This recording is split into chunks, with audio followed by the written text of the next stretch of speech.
My husband brought his work wife to our anniversary dinner. She called me his roommate, and when I confronted them, they laughed. So I recorded everything and sent it to HR, her husband, and his entire company. My husband invited his female coworker to our 10-year anniversary dinner without telling me. She spent the whole night treating me like I was invisible, calling herself his work wife, and making comments about how much time they spend together. When I asked them to stop, they laughed at me. So I started documenting everything, discovered they were having an emotional affair that violated company policy, and burned both their careers to the ground while saving my marriage. Here's how it went down. I'm Sarah, 35 years old, and I've been married to my husband Josh for 10 years. Up until 3 months ago, I thought we had a solid marriage. 2 kids, ages 7 and 5, nice house in the suburbs, both working professionals. Normal life. Then Josh got a new project manager at work. Her name is Bridget. Let me paint you a picture of Bridget. 29 years old, unmarried, or so she claimed at first. Ambitious, the kind of woman who uses just one of the guys as an excuse to have no boundaries with married men. She started at Josh's company, a mid-sized marketing firm, about 8 months ago. At first, it was innocent. Josh would mention her in passing. Bridget suggested this strategy. Bridget and I grabbed lunch to discuss the campaign. Bridget thinks we should pivot the approach. Okay, fine. Coworkers collaborate. I work in corporate finance. I understand professional relationships. But then it escalated. Josh started coming home later. Bridget and I had to stay late to finish the presentation. His phone was constantly buzzing with Slack messages from her. At dinner. During our kids' bedtime routine. On weekends. When I asked about it, he'd get defensive. It's work, Sarah. This project is huge. You know how demanding my job is. I did know, but something felt off. The breaking point came 2 months ago. Our 10-year wedding anniversary. I'd made reservations at the restaurant where Josh proposed, this upscale Italian place downtown. Date night, just the 2 of us. My mom was watching the kids. I'd bought a new dress. I was excited to reconnect. I got to the restaurant first. Sat at our table. Ordered wine. Waited. Josh walked in 15 minutes late. Not unusual. Traffic, work, whatever. But he wasn't alone. Bridget was with him.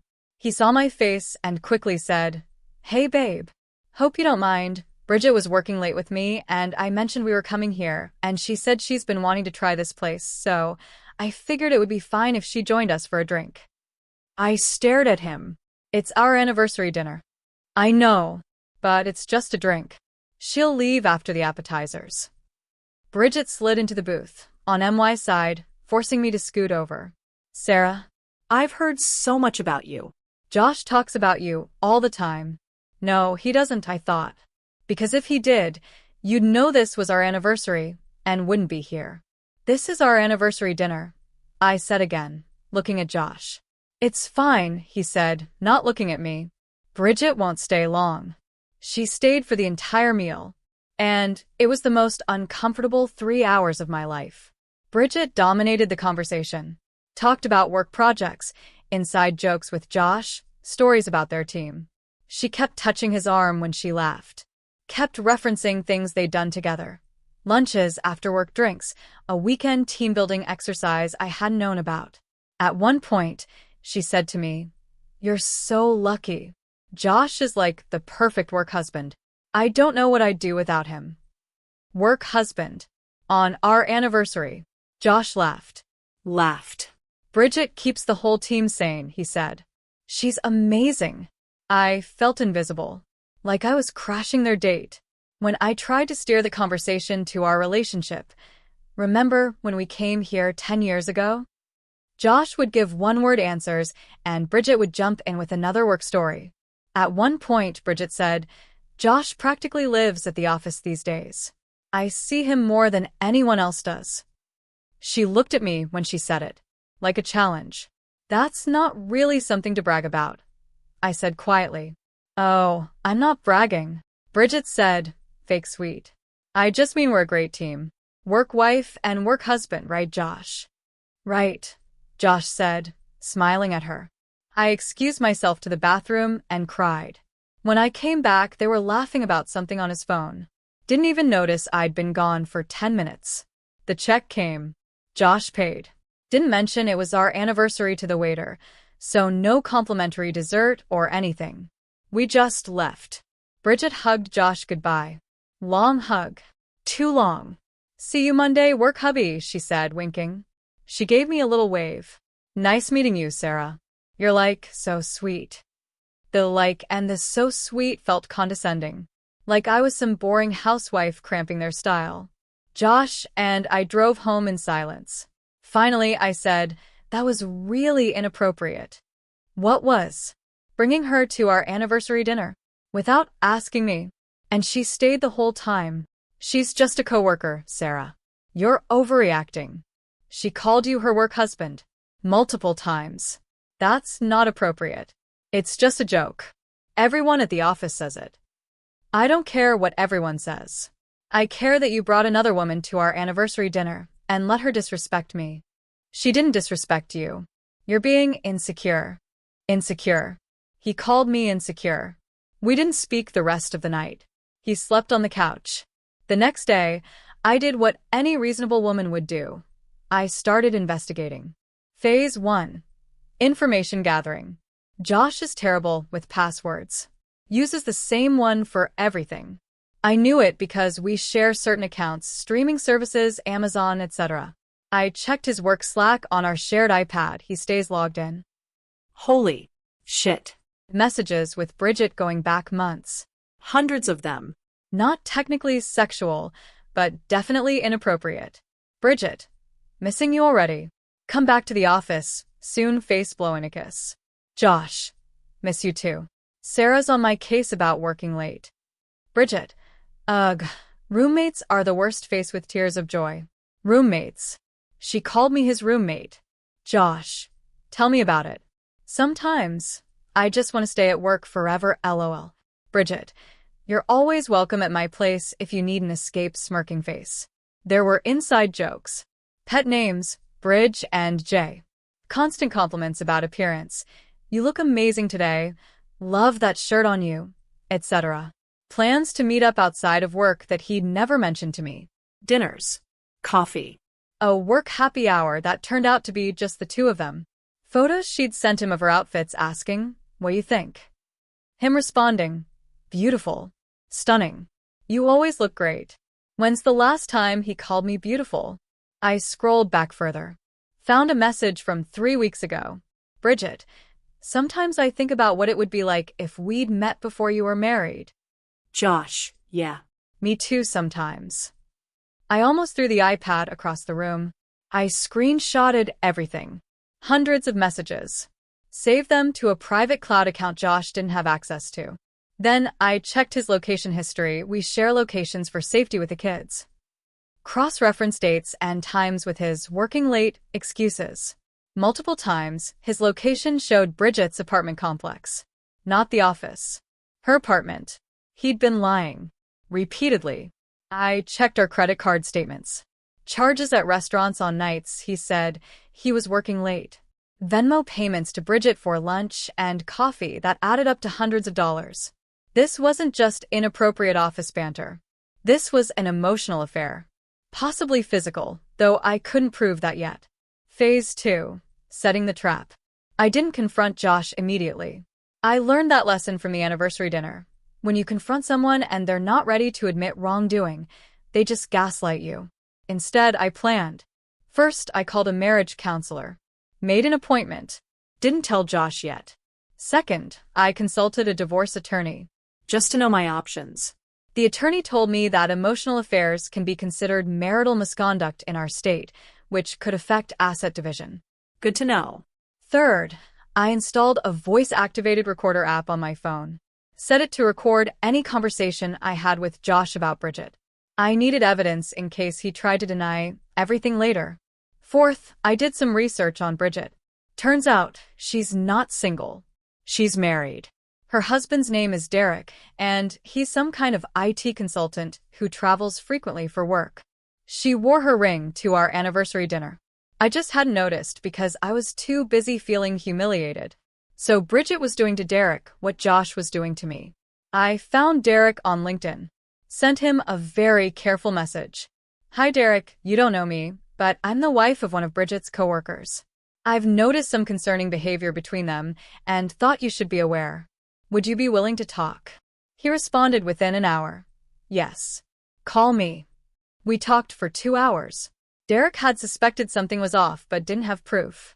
Bridget was always working late or out with the team. He'd seen Josh's name come up on her phone constantly. I sent him screenshots of the Slack messages.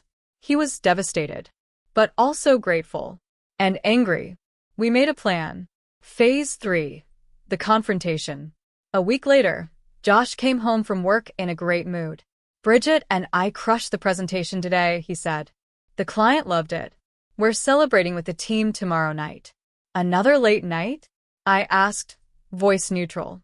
Yeah, but it's a big win. You understand. I do understand, I said. Actually, I wanted to talk to you about something. His face changed. Defensive already. What? I think you and Bridget have crossed some professional boundaries. Sarah, not this again. Let me finish. I pulled out my phone. Opened the screenshots. I've read your messages. He went pale. You went through my private messages? You're logged into Slack on our shared iPad. And I'm glad I looked, because now I know you've been lying to me for months. I haven't been lying. You've been at her apartment. Multiple times. You told me you were at the office. We were working. Does work involve her sending you outfit photos and you calling her beautiful? Does work involve you telling her you wish you'd met her before we were married? Silence. This is an emotional affair, Josh. At minimum. And I won't tolerate it. You're overreacting. We're just friends. Friends don't send messages like this. Friends don't exclude spouses from every interaction. Friends don't call each other work wife and work husband. It's just office humor. I've talked to a divorce attorney. That stopped him cold. What? I know my options. I know what this counts as legally. And I know that if this continues, I'm filing. Sarah, come on. You're blowing this out of proportion. No. I'm setting a boundary. You end whatever this is with Bridget. You go to marriage counseling with me. You become transparent about your schedule and your phone. Or I leave. Those are your options. He stared at me. I'd never given him an ultimatum before. Fine, he said finally. I'll talk to her. No. You'll end it completely. No more one-on-one lunches. No more late nights together. No more personal messages. Professional contact only. That's not realistic. We work on the same team. Figure it out, or I'm done. He slept on the couch again that night. Phase 4. Josh fails the test. The next day, I checked the Slack messages again. Josh. Sarah found our messages. She's freaking out. Bridget. Oh my God, seriously? What did you tell her? Josh. That we're just friends. That she's overreacting. Bridget. Good. Because we are just friends. She's being insecure. Josh. I know. But I have to cool it for a while. She threatened divorce. Bridget. Wow. Dramatic much? Face with rolling eyes. Josh. Right? But I'll figure it out. Give it a few weeks and things will go back to normal. Bridget. I'm not going anywhere. Work hubby red heart. He wasn't ending it. He was just going to hide it better. That's when I decided to go nuclear. Phase 5. Nuclear option. I compiled everything. Screenshots of all inappropriate Slack messages, hundreds of them, location data showing Josh at Bridget's apartment during work hours, credit card statements showing personal expenses disguised as work expenses, photos Bridget had sent Josh. Nothing explicit, but inappropriate for a married coworker. A timeline of lies Josh had told me about his whereabouts. Then I did some research on Josh's company policies. Turns out they have a very strict fraternization policy. Romantic or inappropriate relationships between coworkers, especially those working on the same team, must be disclosed to HR. Failure to disclose can result in termination. They also have policies about using company time and resources for personal relationships. Bridget and Josh had violated multiple policies. I created a formal complaint, addressed to HR, Josh's boss, and the company's ethics hotline. Detailed everything. Attached evidence. Noted that both Josh and Bridget were married to other people and that their relationship had created a hostile work environment for me, the spouse who'd been excluded and disrespected. I sent it on a Monday morning. Then I sent the same packet of information to Derek, Bridget's husband. He'd been waiting for enough evidence to confront her. Then I went to my marriage counseling appointment. Alone, since Josh had forgotten about it. Phase 6, the fallout. By noon on Monday, Josh called me. Frantic. What did you do? I filed a complaint with your HR department. Are you insane? They're launching an investigation. My boss just pulled me into a meeting. Good. Maybe they'll take workplace boundaries seriously. You could cost me my job. No, Josh. You could cost you your job. By violating company policy. This is revenge. You're trying to ruin my career. I'm trying to save my marriage. You chose Bridget over our family. Now you get to face consequences. He hung up on me. An hour later, my phone rang. Unknown number. Is this Sarah? Yes. This is Linda from HR at Josh's company. We've received your complaint and we'd like to interview you as part of our investigation. Would you be available this week? Absolutely. I went in on Wednesday, brought all my evidence, sat with Linda and another HR rep for 2 hours. They took copies of everything, asked detailed questions, thanked me for bringing it to their attention. This is clearly a violation of multiple policies, Linda said. We take these matters very seriously. What happens now? I asked. We can't discuss specific disciplinary actions, but I can tell you that both employees will face consequences. We'll also be implementing additional training on workplace relationships and boundaries. Good enough for me. Phase 7. Bridget's husband. Derek confronted Bridget the same day I filed the HR complaint. He sent me a text later. She admitted everything. Said it was just emotional and nothing physical. I don't believe her. I've filed for divorce. Thank you for giving me the truth. 3 days later, Bridget showed up at my house. I didn't let her in. Talked to her through the doorbell camera. You ruined my life, she screamed. No, Bridget. You ruined your own life. By pursuing a married man. By lying to your own husband. By violating company policy. Josh and I are in love. You're just jealous because he doesn't want you anymore. I laughed. Actually laughed. If Josh doesn't want me, he's welcome to leave. But he doesn't get to keep me as the comfortable backup while he plays house with you at work. You're a bitter, pathetic woman, and you're about to be unemployed. Have a great day, Bridget. I shut off the doorbell speaker and called the police for trespassing. She left before they arrived. Phase 8. Results.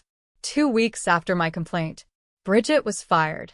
The company determined that she'd initiated inappropriate contact, violated fraternization policies, and created a hostile work environment. Plus, they found evidence she'd been padding expense reports for her lunches and dinners with Josh. That's financial fraud. Josh was not fired, but he was put on a performance improvement plan, removed from Bridget's project team, required to attend workplace conduct training, given a formal written warning that any further violations would result in termination. His promotion that was coming up? Cancelled. His reputation at the company is tanked. Multiple coworkers have apparently distanced themselves. No one wants to be associated with the guy who had an affair with a new hire. Derek filed for divorce from Bridget. She's apparently living with her parents now, struggling to find new work because her firing came with a not eligible for rehire notation on her record. Josh and I started marriage counseling. It's been rough. He's angry at me for going to HR, says I humiliated him and cost him his career. I told him, you humiliated me at our anniversary dinner. You cost yourself your career by violating company policy. I just refuse to enable it anymore. He moved out 3 weeks ago. He said he needs space to think. Fine by me. I changed the locks, set up security cameras, and started documenting everything for potential divorce proceedings. My lawyer says I have a strong case, if it comes to that. Where things stand now. It's been 2 months since the HR complaint. Josh is living in an apartment across town. He sees the kids every other weekend. He's still working at his company, but apparently miserable. He's tried to reconcile a few times, says he made a mistake and wants to fix things. I told him we can discuss it in counseling, but I'm not making any promises. Bridget has reached out multiple times, threatening messages, crying voicemails, LinkedIn messages saying I destroy her life. I've blocked her everywhere and kept records of all harassment in case I need a restraining order. Derek and I text occasionally. He's doing better, starting to date. He thanked me again for exposing the truth. My kids are adjusting to the separation. They're in therapy too. It's hard, but they're resilient. And me? I'm okay. Better than okay, actually. I'm not afraid anymore. I'm not second-guessing myself. I'm not tolerating disrespect. I set a boundary, and I enforced it. Even when it was hard. Even when people called me crazy. Some people have said I went too far. That I should have just talked to Josh more. That I destroyed Bridget unfairly. To those people I say, Bridget destroyed herself by pursuing a married coworker and defrauding the company. Josh destroyed his own career by violating multiple policies. I just refuse to be complicit in their lies.